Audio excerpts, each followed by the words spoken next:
The observation deck of Concordia 7 station stretched before them like a window into infinity. Stars blazed against the darkness of space, their light traveling countless years to reach this moment. Princess Sira pressed her small hands against the transparent aluminum, her golden eyes wide with wonder. Sergeant Jinho Park stood 3 steps behind her. His posture relaxed, but his eyes constantly moving. He watched the reflections in the glass.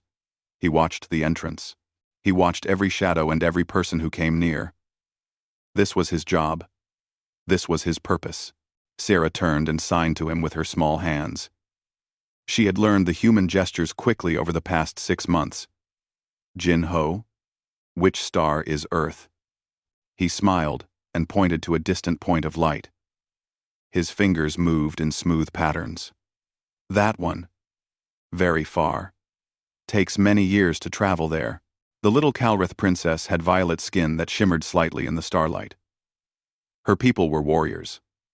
Proud and strong. They stood over 7 feet tall when fully grown. But Sarah was only 6 years old, barely reaching Jinho's chest.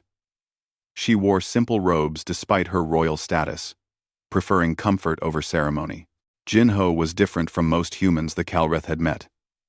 He carried himself with quiet confidence. His dark eyes missed nothing. His movements were efficient and purposeful. But he never spoke, not a single word. The plasma burns across his throat had stolen his voice 3 years ago during the Frontier Wars. At first, the Calreth security detail had mocked him.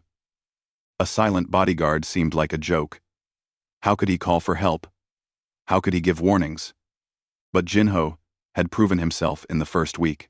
An unstable drunk had rushed towards Sarah at a diplomatic function. Before anyone else had moved, Jinho had intercepted the man, disarmed him, and subdued him without causing injury. All in complete silence. All with calm precision. After that, no one questioned his abilities. Sarah had taken to him immediately, perhaps because he never lectured her like the Calreth guards. Perhaps because his silence felt peaceful in a world of constant noise and demands. She had learned his sign language, spending hours practicing the gestures. Now, they communicated easily, sharing jokes and stories without a single spoken word. Tell me about Earth. Sarah signed, settling onto the bench near the viewport. Jinho sat beside her, his eyes still scanning the area. His hands moved as he signed. Green and blue. Oceans cover much of it. Many different climates. Forests and deserts and mountains. Humans adapted to all of them. Is it a death world like they say? Jinho's smile turned slightly sad. Compared to most planets, yes, dangerous animals, extreme weather, diseases, humans learned to survive all of it. Made us strong but also made us value life. When something is fragile, you protect it more carefully. Sarah nodded thoughtfully. She reached out and took his hand, something that would have scandalized the Calrith nobles. Physical contact between species was considered inappropriate, but Jinho had never treated her like a political symbol. He treated her like a child who deserved protection and kindness. Mother arrives today, Sarah signed, her expression mixing excitement and nervousness. Jinho squeezed her hand gently. Fleet Admiral Kithara was a legend across known space. She had never lost a battle. She commanded respect and fear in equal measure. She was also Sira's mother, though her duties kept her away for months at a time. She will be proud of you, Jinho signed. You have learned much. Will you stay when Mother is here? The other guards say you will be dismissed. That mother will want Calrith protection only. Jinho's jaw tightened slightly. He had heard the rumors too. But he signed calmly. I stay as long as you need me. That is my promise. The observation deck had a few other visitors. A group of Telkari merchants discussed trade routes near the far wall. A young couple shared a quiet moment by the opposite viewport. 2 station security officers made their rounds, nodding to Jinho as they passed. Everything seemed normal, but Jinho's instincts whispered warnings. He had noticed the same maintenance worker 3 times today in different sections. The man's movements seemed wrong, too purposeful. Jinho had filed a report with station security, but they had found nothing suspicious. Perhaps he was being paranoid. The peace negotiations had everyone on edge. The Kalrith and the Torven Collective had been locked in conflict for decades. Border skirmishes, trade disputes, cultural hatred running deep. But both sides were exhausted. These negotiations on neutral Concordia 7 represented the best chance for peace in a generation. Sarah's presence here was symbolic. The future of the Kalrith, playing peacefully on a neutral station. A sign of hope. But symbols could be targets. Jinho stood smoothly, his hand resting on Sarah's shoulder. His eyes had caught something. A reflection in the glass. Just a brief shimmer from the maintenance level across the atrium. He looked directly at the spot but saw nothing now. His heart rate increased slightly. His combat training took over. He began calculating angles, distances, sight lines. The maintenance level had a perfect view of the observation deck, perfect for surveillance. Perfect for something worse. Sira looked up at him, sensing his tension. What is wrong? Quote, Jinho forced himself to relax his posture. No need to frighten her. Perhaps it was nothing. He signed quickly. Just being careful. Let us move to a different spot. I want to show you the nebula from the other side. He guided her gently away from the viewport, positioning himself between her and the maintenance level. His eyes never stopped moving. He looked for exits, cover, threats. The other visitors seemed unaware of anything wrong. The security officers had moved to another section. They were alone. Sarah walked beside him, trusting him completely. She chattered in signs about the upcoming negotiations, about seeing her mother, about a new game she had learned from the human children in the diplomatic quarters. Jinho responded with one hand while the other stayed near his weapon. Then he saw it again. The shimmer. This time, he knew exactly what it was. Sniper scope. Time seemed to slow. Jinho's training took over completely. He analyzed the situation in a fraction of a second. High-velocity plasma sniper. Range approximately 200 meters. Angle calculated for a standing target of Sarah's height. The shot would come in 3 seconds. Maybe 4. No time to call security. Even if he could speak, they would not arrive in time. No time to reach cover. The nearest solid structure was 15 meters away. Sarah could not move that fast.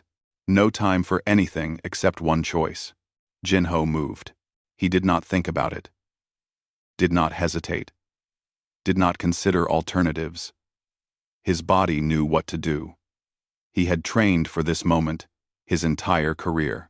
Everything he was, everything he had learned, everything he had survived, had prepared him for this exact instant. He stepped in front of Sira and pulled her down behind him. The plasma bolt hit him in the chest. The impact felt like a star exploding inside his ribs. Heat, and force, and agony. Jinho's breath left him in a silent gasp. His legs buckled, but even as he fell, he twisted his body to shield Sira completely. He landed on top of her, his weight protecting her from any follow-up shot. Sarah screamed. The sound seemed distant to Jinho's ears. Alarms began blaring. Security systems activated. But all of that felt far away. Jinho's vision blurred. Blood spread across his uniform. The pain was immense. But he had known worse.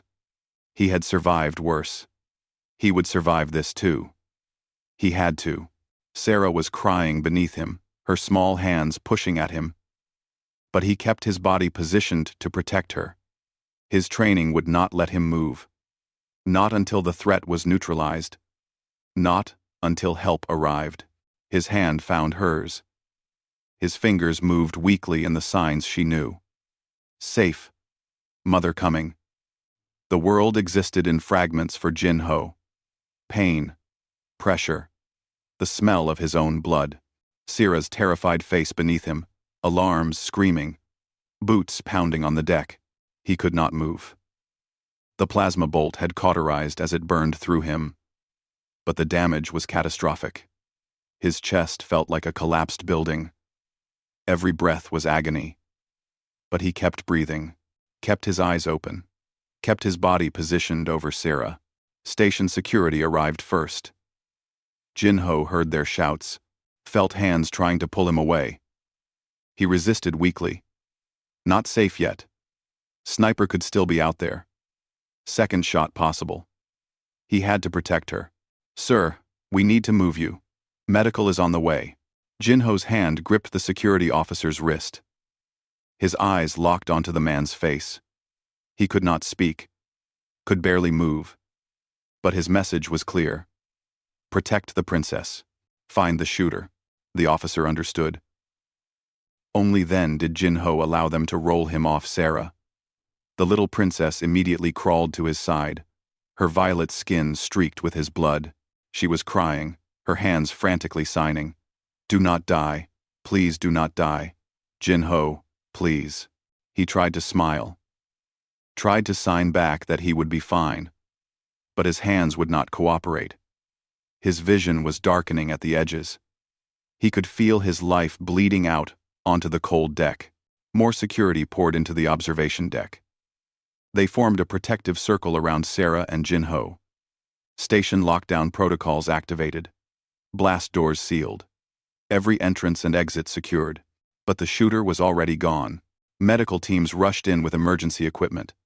A Telkari doctor knelt beside Jinho, scanning him with instruments that hummed and clicked. The doctor's face tightened. Massive internal damage. Plasma burned through the right lung and liver. He is losing blood too fast. Save him. Sira's voice was high and desperate.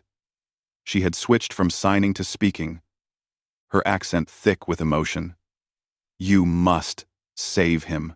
The medical team worked quickly, applying pressure, injecting clotting agents, preparing him for transport. Jinho felt himself being lifted onto an anti-gravity stretcher. The movement sent fresh waves of pain through his body.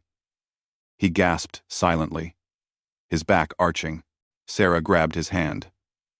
I am here. I am safe. You saved me. Mother is coming. She will be here soon. Jinho squeezed her fingers weakly. His eyes found hers. He mouthed words he could not speak. Promise. Kept. His vision went dark. Time lost meaning. Jinho drifted in and out of consciousness. He felt movement. Heard urgent voices. Felt the sting of more injections. Emergency surgery began before he even reached the medical bay. The doctors worked on him while the stretcher flew through the corridors. In his moments of clarity, Jinho's mind returned to another time. Another place. Another person he had failed to protect. The Frontier Wars. A small colony on the edge of human space. His wife and daughter had been there when the attack came.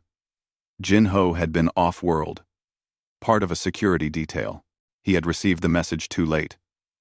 By the time he arrived, the colony was ash and ruins. He had found them in the wreckage of their home. He had held them and screamed until his voice gave out. But the screaming did not bring them back. Did not change anything. 3 months later, a second attack on a civilian transport. Jinho had been there that time.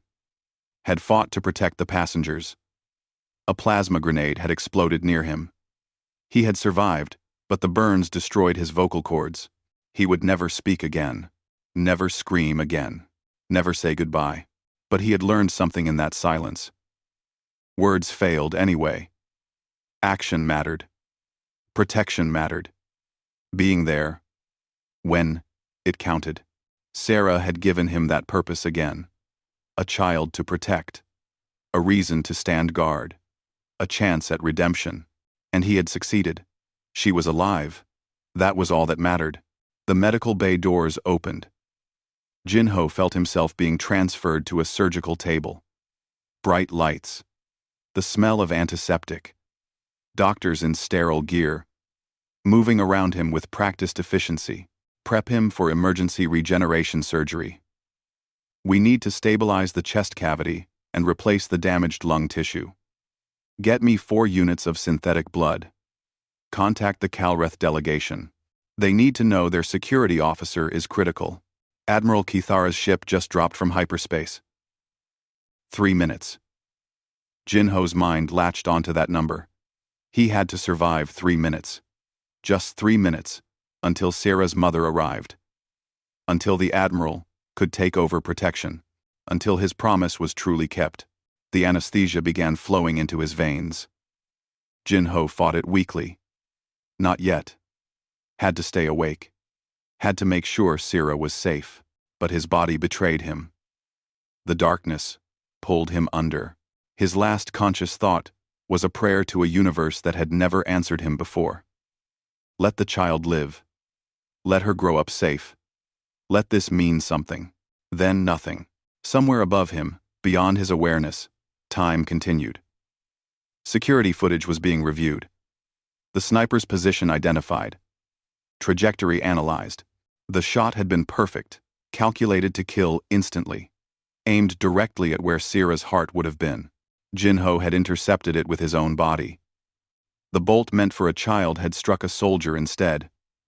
The angle was impossible to fake. The timing too precise. He had known exactly what would happen and had done it anyway. 3 minutes passed. Admiral Kithara's flagship completed docking procedures. The most decorated military commander in Calreth history did not wait for formalities. She transported directly to Concordia 7's observation deck, her personal guard materializing around her. The deck was a crime scene now. Blood stained the floor. Security barriers cordoned off the area. Forensic teams worked carefully, documenting everything. But Kithara saw none of that. She saw her daughter. Sarah sat on a bench, wrapped in a thermal blanket, her clothes soaked with blood that was not her own. The little princess looked up as her mother appeared. For a moment, neither moved. Then Sarah ran. Kithara caught her daughter, lifting her easily, despite being in full battle armor. The legendary admiral who had never shown weakness in public held her child and shook. Just once. Just for a moment. Mother. Sarah sobbed into her shoulder. Jinho saved me. He jumped in front. The shot was for me. He knew. And he jumped anyway. Kithara's eyes closed. Her arms tightened around Sarah. Then she opened her eyes, and her gaze swept the deck. Where is Sergeant Park? Surgery. He is dying, Mother. They said he might not survive. Kithara set Sarah down gently, but kept one hand on her daughter's shoulder. She turned to the station security chief, who approached cautiously. Report. Admiral. A sniper fired from the maintenance level. One shot. High-velocity plasma. Sergeant Park intercepted the bolt meant for the princess. The shooter escaped in the chaos, but we have sealed the station. We will find them. You will find them dead, or you will wish you had, Kithara said quietly. Her voice carried absolute certainty. Show me the footage. They played it for her on a portable display. Kithara watched in silence as Jinho moved. Watched him step between the bolt and her daughter. Watched him fall and still shield Sarah with his dying body. She watched it 3 times. Then she straightened to her full height. Take me to him. The surgical suite hummed with activity. Machines breathed for Jinho, while doctors worked to repair the catastrophic damage. His chest was opened, exposing the burned tissue and shattered ribs. The plasma bolt had done exactly what it was designed to do. Kill. Instantly. Only Jinho's stubborn will kept him alive. Admiral Kithara stood in the observation room above the surgery, watching through the transparent floor. Sarah pressed against her side. Both of them still. Both of them waiting. The head surgeon, a Calreth named Theron, looked up through the glass. His expression was grim. He activated the communication link. Admiral, the damage is too extensive. Even with our best technology, survival chances are less than 10%. I am sorry. Kithara's jaw tightened. Her hand rested on Sarah's head. What would improve his chances? 2. Military-grade regenerative technology. The kind reserved for elite Calreth warriors. It could rebuild the damaged organs, repair the tissue at a cellular level, but such resources are not authorized for non-Calrith personnel, especially not for a human security contractor. I am authorizing it now. Theron hesitated. Admiral, with respect, the Council of Elders must approve such usage. The regenerative technology is sacred to our people. It represents centuries of development. To use it on an outsider, he took a bolt meant for my daughter. Kithara interrupted. Her voice was cold and sharp as a blade. He gave his life to protect a Calreth princess. If that does not earn him our sacred technology, then our technology is worthless. Begin the procedure. I will handle the council. Then, Theron bowed his head. As you command, Admiral. Within minutes, specialized equipment was being transported to the surgical suite. The regenerative technology was stored in secured containers, guarded even in transit. It glowed with a soft blue light, the product of genetic engineering and nanotechnology that the Calrith had perfected over generations. Kithara made the call to the Council of Elders. The holographic display activated, showing 5 ancient Calrith in their ceremonial robes. They did not look pleased to be disturbed. Elder Vorath spoke first. Admiral Kithara, we understand the situation is emotional, but the law is clear. Regenerative technology is for Calreth warriors who have proven themselves in service to our people. Sergeant Park proved himself? Kithara replied. He died protecting my daughter. He prevented an assassination that would have restarted the war. His actions saved Calreth lives and Calreth honor. He is human, another elder said dismissively. Not one of us. Kithara's eyes blazed. Then, perhaps we need to expand our definition of us. This human showed more courage and honor than the security detail I assigned. This human, who cannot even speak, communicated everything important through his actions. He is more Calreth in spirit than some who were born to it. Sarah stepped forward, her small voice clear. Honored elders, Jinho learned our customs. He learned our language. He treated me with respect and kindness. He gave his life for me without hesitation. Is that not what we teach? That actions define worth? The elders exchanged glances. Elder Vorath's expression softened slightly. The child speaks wisdom beyond her years. But the precedent, this sets, Enjoni, will show the galaxy that Calreth honor their debts, Kithara finished. It will show that we value sacrifice, regardless of species. It will demonstrate that our honor is not just words, but action. What better message could we send during peace negotiations? A long silence followed. Finally, Elder Vorath nodded slowly. Your argument has merit, Admiral. You may use the regenerative technology, but understand, the human's survival is not guaranteed, even with it. The damage is severe. I understand. He will have every chance. That is all I ask. The connection ended. Kithara returned her attention to the surgery below. The blue glow of the regenerative nanites was being introduced into Jinho's body. They would work at the molecular level, rebuilding damaged cells, reconstructing destroyed tissue. It would take hours, maybe days, but it was hope. Sarah tugged at her mother's armor. Will he live? I do not know, little one, but he will have the best chance we can give him. It should have been me, Sarah whispered. He should not have to die for me. Kithara knelt and took her daughter's face in her hands. Listen to me carefully. Sergeant Park made a choice, a warrior's choice. He saw someone innocent in danger, and he acted. That choice honored him. Do not diminish it by wishing it undone. Instead, honor it by living well, by being worthy of his sacrifice. Sarah nodded, tears streaming down her violet cheeks. I will, Mother. I promise. While Jinho fought for his life below, Kithara began her own investigation. She reviewed the security footage frame by frame. She examined the sniper's position. She analyzed the trajectory and timing. Everything pointed to a professional assassination attempt. The Torven Collective was the obvious suspect. Kill the Kalreth princess. Make it look like human negligence. Restart the war. But Kithara needed proof. Her intelligence officers worked quickly. They traced energy signatures from the plasma rifle. They tracked movement patterns through the station.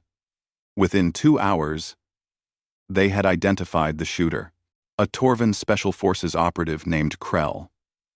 He had entered the station 3 days ago, under a false identity.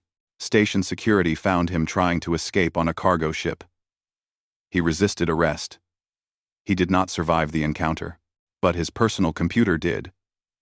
It contained encrypted files, orders, payment records, communications with Torven Military Command. The evidence was overwhelming. Kithara stood in the station's security center, reviewing the data. Her senior officers surrounded her, waiting for orders. They knew that look. They had seen it before battles. The Admiral was making calculations, weighing options, deciding who would live and who would die. The Torven Collective ordered this assassination, Kithara said quietly. They intended to kill Sarah and blame the humans. They wanted war. What are your orders, Admiral? Her second-in-command asked. Kithara was silent for a long moment. Her hands rested on the table. Her eyes stared at the evidence. Every instinct, she had demanded vengeance. The Torven had tried to kill her daughter. They had nearly succeeded. They had forced a good warrior to sacrifice himself. The Kalrith fleet waited for her word. One command, and they would rain destruction on Torven space. One word, and the peace negotiations would end in fire. But she thought of Jin-Ho, a silent soldier who had chosen protection over revenge, who had given everything to save one innocent life, who had prevented a war not through violence, but through sacrifice. We present this evidence to the Galactic Council, Kithara said finally. We demand justice through proper channels. We do not let the Torven make us into monsters.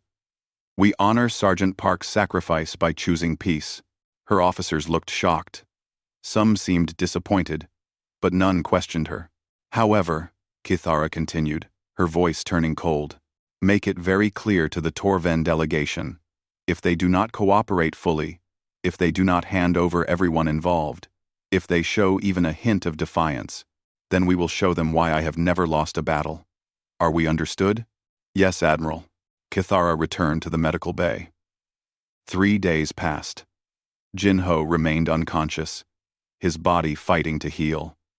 The regenerative technology worked slowly, rebuilding him cell by cell.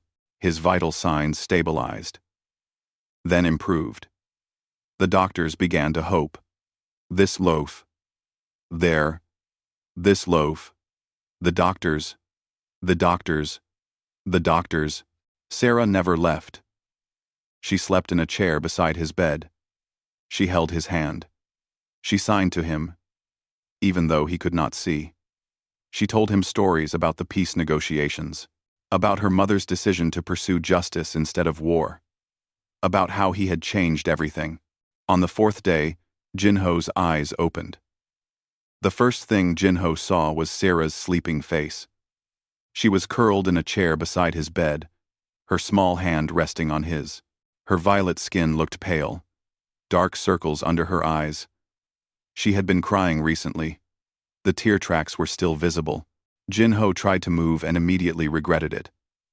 Pain lanced through his chest, but it was different from before. Not the agony of a mortal wound. This was healing pain, the ache of tissue rebuilding itself. He was alive. That seemed impossible. He remembered the plasma bolt, remembered the impact, remembered being certain he was dying. Yet here he was, breathing, thinking, aware. His slight movement woke Sarah. Her eyes opened and went wide. Jin-Ho. She launched herself at him, careful to avoid his chest but hugging him tightly. Jin-Ho wrapped one arm around her. his other hand too tangled in medical tubes to move properly. He could feel her trembling. "You are awake." She signed frantically when she pulled back. "The doctors said, you might wake today. I have been waiting. I was so scared." Jinho smiled and slowly raised his hand. His fingers moved in familiar patterns. "I am here.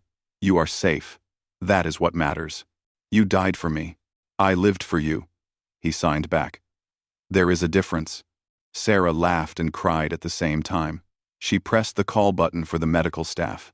Within moments, doctors flooded the room, checking his vital signs, scanning him with instruments, asking questions he could not answer vocally. Dr. Theron nodded with satisfaction. Remarkable recovery. The regenerative technology worked better than expected. Your lung tissue has been completely rebuilt. The liver damage is 90% repaired. You will need several more weeks of recovery. But you will survive. Jinho signed a question. Sierra translated. He asks what regenerative technology. Theron exchanged a glance with Sarah. Perhaps the Admiral should explain that. She has been waiting to speak with you. As if summoned by the mention, Admiral Kithara entered the medical room. Jinho had seen her before, of course, in briefings and official functions. But never this close. Never with her full attention focused on him. She was imposing. Nearly 7.5 feet tall. Her violet skin darker than Sierra's, marked with the ritual scars of a warrior. Her eyes were sharp and calculating. She wore a simple uniform now rather than battle armor, but she carried authority like a physical presence. Jinho tried to sit up straighter. Kithara raised a hand. Rest, Sergeant Park. You have earned it. She pulled a chair close and sat, bringing herself closer to his eye level. Sarah climbed onto the bed beside Jinho, clearly comfortable with both of them. You saved my daughter's life, Kithara said simply. The shot was meant to kill her instantly. You intercepted it with your own body. Why?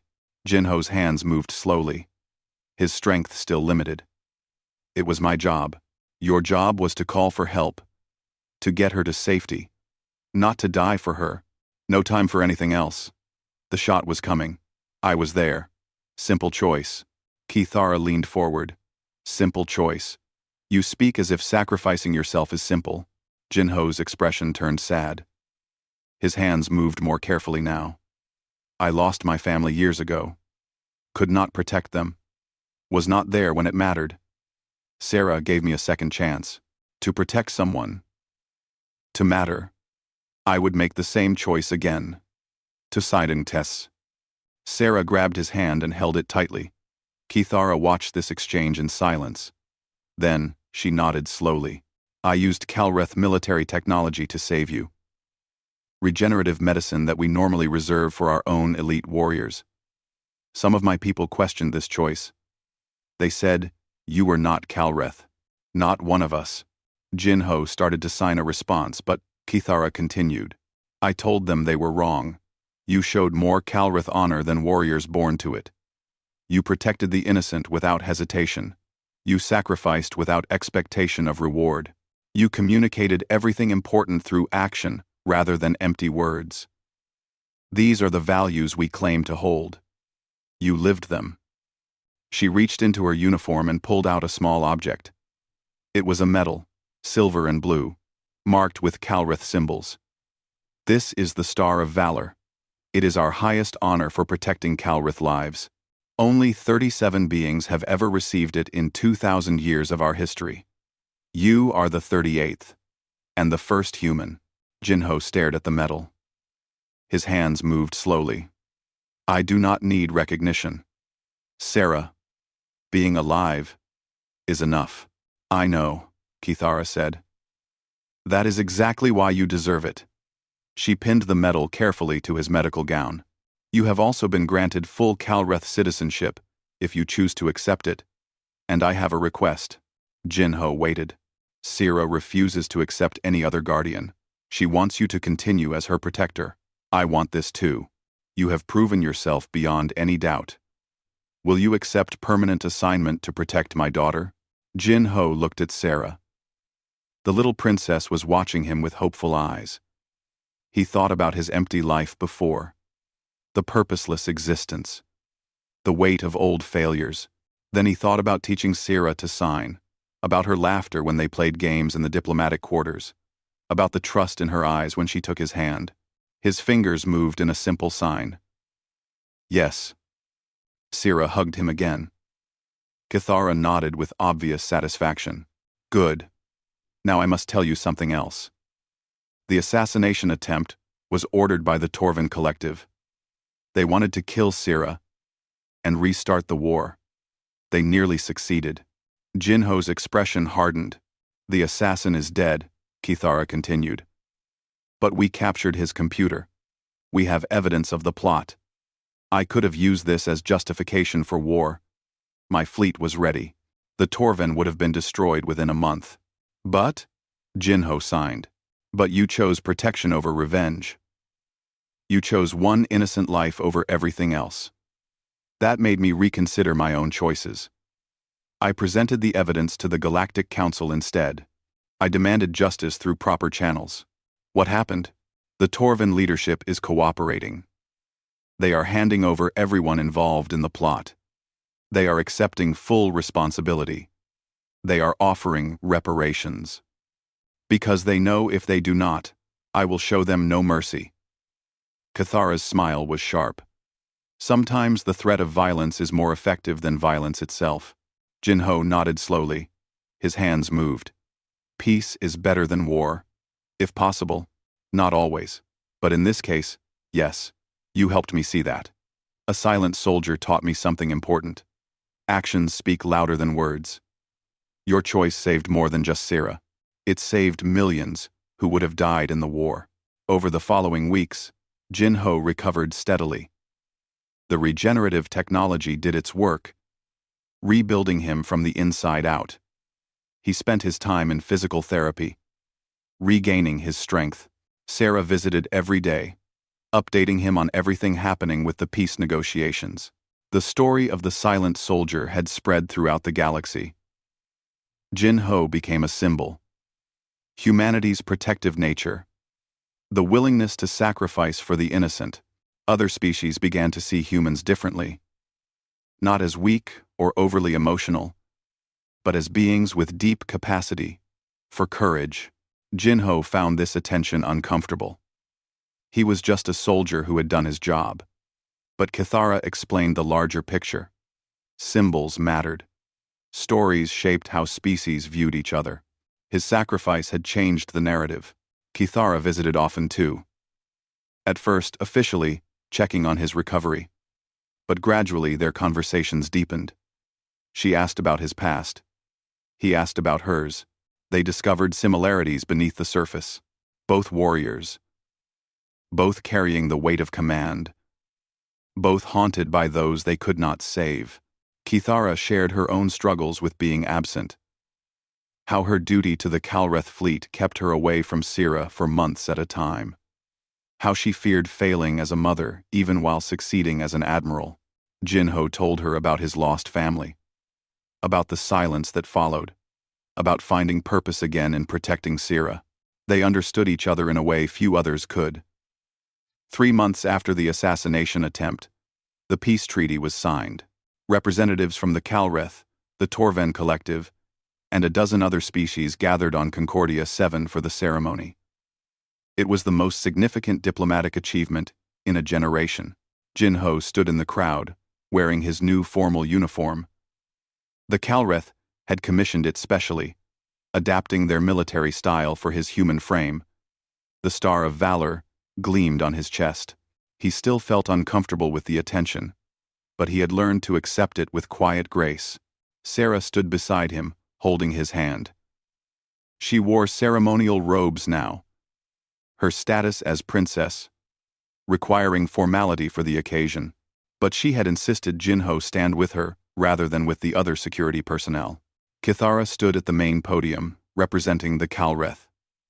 She spoke with authority about the new era of cooperation, about learning from past mistakes, about honoring those who sacrificed to make peace possible. 1. Her eyes found Jinho in the crowd, when she said that last part. The Torvan representative spoke next, offering formal apologies for the assassination attempt. They had handed over 37 individuals involved in the plot. Their military had been restructured. Their leadership had changed. They were trying to rebuild trust. It was not easy. The wounds ran deep. But it was a start. After the ceremony, there was a reception. Jin-Ho tried to avoid it, but Sarah dragged him along. "You are part of this," she signed. "You helped make it happen. You should celebrate." Delegates from various species approached him throughout the evening. They wanted to thank him, to shake his hand, to hear his story. Jin-Ho communicated through Sarah, who had become expert at translating his signs. A human ambassador cornered him near the refreshments. "Sergeant Park, you have done more for human-alien relations than a decade of diplomacy. Have you considered a formal position? Cultural liaison? Security advisor?" Jin-Ho signed his response. Sarah translated with a smile. "He says he already has a position. Protecting me. Ospirator. Sea. Roding. Ospirating." The ambassador laughed. "Of course. Lucky princess. Lucky guardian." Sarah signed back in Jin-Ho's style, making him smile. Later that evening, the crowd thinned. Jin-Ho found himself on the same observation deck where everything had happened. The blood had been cleaned away, the scorch marks repaired, but he could still see it all in his mind. Kithara joined him at the viewport. They stood in silence for a moment, watching the stars.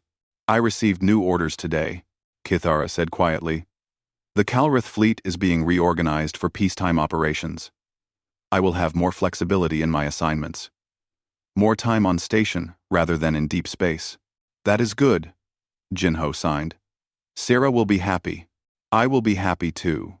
I have missed too much of her childhood. But I find myself looking forward to something else as well." Jin-Ho looked at her curiously. "Getting to know you better?" Kithara said. "You have become important to my daughter. To me as well. Though I did not expect that. You are unusual, Sergeant Park. In the best way." Jin-Ho's hands moved carefully. "I am just a soldier who cannot speak. No. You are a soldier who communicates what matters most. Protection, honor, loyalty, care. These things need no voice." Kithara smiled slightly. "I have been learning your sign language. Sarah has been teaching me." She raised her hands and signed. Slowly, but correctly. "Thank you for saving my daughter. Thank you for reminding me what honor means." Jin-Ho felt something shift in his chest. Not pain this time. Something warmer. He signed back. "Thank you for giving me a reason to stand guard again." Sarah appeared between them, as if summoned. She took both their hands. "The ceremony people want a picture. Of all of us together. They say we are a symbol of the new peace." Kithara and Jin-Ho exchanged glances, then both nodded. They posed for the picture. Admiral Kithara, the legendary warrior, Princess Sarah, the innocent who nearly died, and Sergeant Jin-Ho Park, the silent soldier who had given everything to protect her. The image would appear in every major publication across known space. 3 beings from 2 species, standing together. A family built not on biology, but on choice and sacrifice. After the photograph, they walked through the station together. Sarah chattered about the ceremony, about the speeches, about the desserts at the reception. Jin-Ho listened with patient attention, signing responses. Kithara watched both of them with an expression that was becoming familiar. Contentment, mixed with gratitude. They reached Sarah's quarters. It was late, past her normal rest time. Kithara tucked her daughter in, a rare moment of domestic simplicity for the Admiral. Jin-Ho waited in the doorway, maintaining his protective stance even in the safest moments. Sarah fought sleep long enough to sign to both of them. Kithara kissed her forehead. Jin-Ho squeezed her hand gently. Then, they stepped outside, leaving the door open just slightly in case Sarah needed them. In the corridor, Kithara turned to Jin-Ho. She is right. You know, we are family. Not in the traditional sense, but in the way that matters. Jinho nodded. His hands moved in the dim light. I lost my family once. Thought I would never have another. But here we are. Here we are, Kithara agreed. A warrior who never loses, a princess who nearly died, and a silent soldier who saved her. We are quite the unusual family. The best kind, Jinho signed. They stood together in comfortable silence. Two warriors who had found peace not in the absence of danger but in the presence of purpose, in protecting what mattered, in choosing who to stand guard over. The weeks turned into months. Jinho's recovery completed. He resumed his duties officially. But now, with enhanced status, he was not just a contractor anymore. He was family. A permanent part of Sira's life, and, increasingly, Kithara's. He taught Sira about Earth customs and human history. She taught him about Kalrith traditions and politics. They explored the station together, always with Jinho, watching for threats, but rarely finding them. Peace had truly taken hold. Kithara spent more time with them both. She learned sign language fluently, practicing with Jinho when Sira was in her studies. They shared meals together, discussed philosophy and strategy, discovered they enjoyed each other's company beyond professional respect. One evening, back on the observation deck that had become special to all of them, Sira asked Jinho a question she had been holding inside. Her small hands moved seriously. Why did you really save me? Not just because it was your job. Tell me the real reason. Jinho was quiet for a long moment. He looked out at the stars, gathering his thoughts. Then, his hands moved slowly, carefully. When I lost my family, I lost my voice the same day. I screamed until my throat burned away. After that, I had nothing. No family to protect, no voice to call out with, no purpose. He paused, making sure Sira was following. Then I met you. A little girl who needed protection, who learned my language when no one else bothered, who saw me as a person, not just a silent guard. You gave me back what I had lost. Not my voice, something better, a reason to stand watch, a reason to care. His hands finished the thought. I saved you because some things don't need words. Protection, honor, love. I could not save my family, but I could save you. That is a gift you gave me, Sira, not a burden. Sira's eyes were wet with tears. She hugged him tightly. Over her head, Jinho saw Kithara watching. The Admiral's expression was soft, vulnerable in a way she rarely showed. Kithara signed to him. You gave us a gift, too, showing us that strength comes in many forms, that silence can speak volumes, that the best protection comes from love, not duty. Jinho nodded. He pulled back from Sira and signed to them both. We protect each other. That is what family does. Sira took both their hands, forming a small circle. Some people have families they are born into. We chose each other instead. So do I, Kithara signed. Me too, Jinho's hands agreed. They stood together on the observation deck, watching the stars that Jinho had once used to navigate toward Earth. But he was not looking for Earth anymore. He was not looking back at all. He had found his home right here, in the silence between words, in the space between species, in the bond between a warrior who never spoke, a princess who never stopped talking, and an admiral who never stopped protecting. They were family. And Jinho, the silent soldier who had taken a shot to protect a little princess, had finally found his voice after all. Not in words, but in action. Not in speech, but in sacrifice. Not in what he said, but in what he chose to stand for. The galaxy had learned something from him. So had the Kalrith. So had the Torvin. In their own way. Sometimes the most important messages come from those who never speak at all. Sometimes the greatest warriors are the ones who choose protection over destruction. Sometimes family is built not from blood but from the willingness to bleed for each other. Jinho had spoken his truth through his actions. And the galaxy had listened. The silent soldier had said everything that needed to be said.